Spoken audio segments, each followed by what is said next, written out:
hij is waarschijnlijk neergeschoten door de jagers. 100% zekerheid heb je natuurlijk nooit, want ik heb het niet zien gebeuren. Maar hier lopen regelmatig jagers te jagen op hazen en konijnen om het land vrij daarvan te houden. En helaas was ook mijn kat en daarvan de dupe. Wendy Hol van Moensjesiel verleert deze simmer haar kat. En dat weer net de eerste keer. Vorig jaar troffen we eigenlijk hetzelfde verhaal. Ze kwam niet meer thuis en dan ga je lopen zoeken en lopen roepen.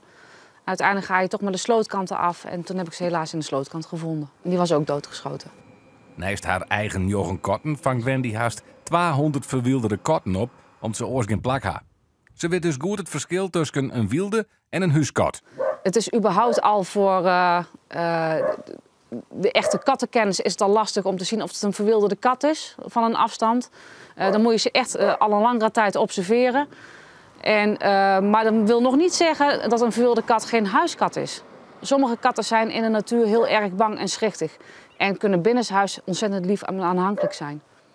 Nevens Wendy binnen er in die te volle wilde katten, maar afzitten helpt net. Als je gewoon naar de wetenschap kijkt, heeft het geen enkele nut. Dus dan schiet je alleen maar katten af voor je plezier. Maar je helpt er niet de natuur ermee. Ja, en wat is volgens jou dan wel de oplossing?